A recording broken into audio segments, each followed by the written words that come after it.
Amigos, bienvenidos a esta serie de entregas que estaremos haciendo desde onlinetesis.com.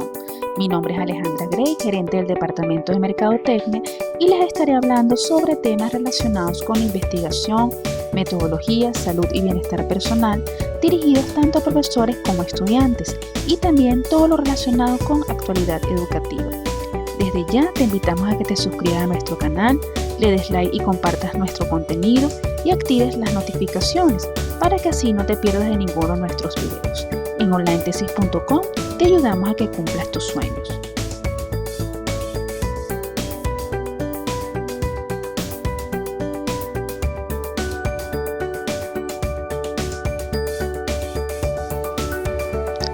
La investigación documental. La investigación documental se define como la investigación realizada mediante el uso de documentos oficiales o personales como fuente de información. La investigación documental, que sirve tanto de complemento como de extensión de la investigación bibliográfica, adquiere así diferentes significados. ¿Quiénes realizan la investigación documental? Los científicos sociales suelen realizar investigaciones documentales. Esta se lleva a cabo sobre todo para evaluar diversos documentos por su valor social o histórico.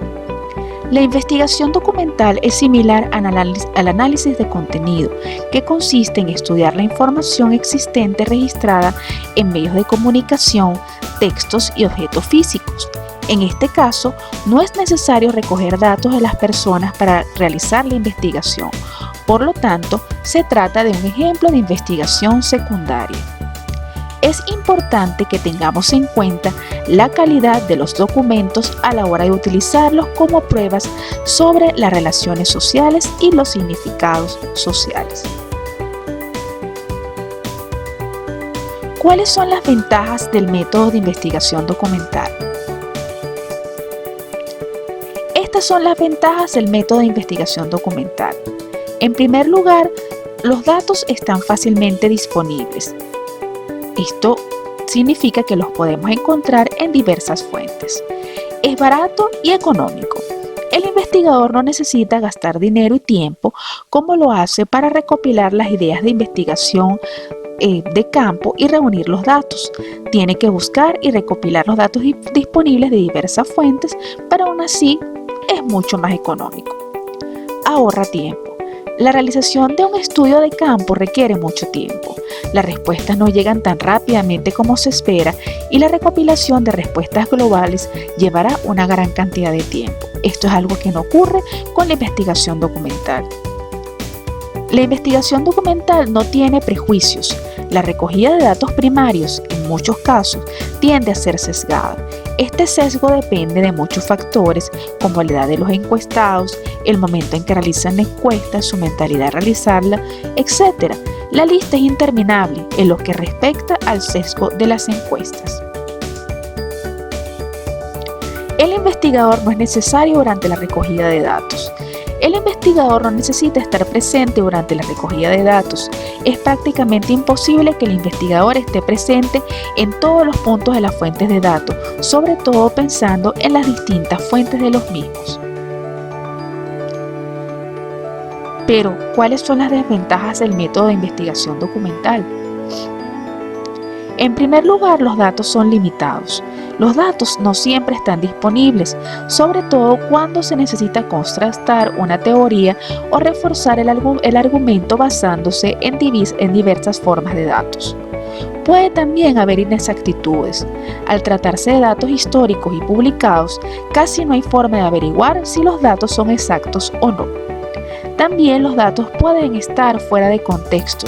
Los datos a los que se refiere el investigador pueden estar fuera de contexto y no estar en consonancia con el concepto que el investigador intenta estudiar. Esto se debe a que no se ha pensado en el objetivo de la investigación al crear los datos originales. ¿Cuáles son entonces las perspectivas teóricas de la investigación documental? Con el uso de materiales primarios y secundarios, el investigador debe evaluar y analizar los propios datos antes de extraer el contenido. La autenticidad suele considerarse el criterio más fundamental para toda investigación documental, ya que la confirmación de la autoría, el lugar y la fecha suelen determinarse antes de que cualquier investigador siga trabajando con el documento. Una vez que se determina que el documento es genuino y de origen incuestionable, el material pasa a ser válido como documento, aunque su contenido pueda seguir siendo cuestionable o se descubra posteriormente que es incorrecto. Por lo tanto, necesitamos revisar exactamente cómo se puede distorsionar el contenido.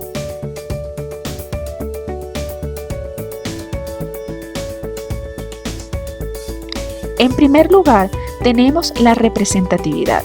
La representatividad trata de determinar si el documento es típico de los relatos, quizás considerado como fiable, y si el material representa una colección de materiales producidos más que un retrato idiosincrásico. La representatividad de un documento puede verse distorsionada con el paso del tiempo, ya que la tasa de supervivencia de ciertos materiales es en algunos casos menor. En este caso, los artículos pueden haber sido considerados menos valiosos y por lo tanto almacenados, raramente vistos desde su punto de origen, pero aún así se encuentran en las bibliotecas. El proceso de adquisición. El proceso de adquisición también puede distorsionar la procedencia y la representatividad. La generalización y la fiabilidad. Las cuestiones de la generalización y la fiabilidad se ciernen constantemente sobre los investigadores de documentos cuando se examinan los materiales y se decide a qué elementos debe recurrir en su trabajo.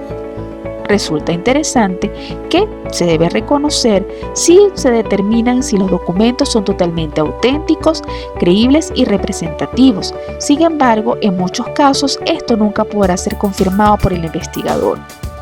Esto ha dado lugar a una perspectiva descrita como desconfianza metodológica, en la que los investigadores adoptan un enfoque general de cuestionamiento de todos los materiales y exigen que los documentos demuestren su propia autenticidad, credibilidad y representatividad antes de ser utilizados. Por último, tenemos la significación. Este último criterio es el del análisis textual del documento y es el que nos dará lugar a verificar si las pruebas son claras y comprensibles. Junto con este examen semiótico e intertextual, se trata de determinar si el contenido del documento se sitúa adecuadamente en su contexto histórico. Esto se determina en parte por el método de construcción del significado y su percepción por parte del público al cual va dirigido. Te invitamos nuevamente a que te suscribas a nuestro canal, le des like y compartas nuestro contenido y comentes cualquier duda o cualquier inquietud que pudieras tener. En pantalla también tienes nuestro número de contacto en WhatsApp, donde nuestros asesores estarán gustosos de atenderte.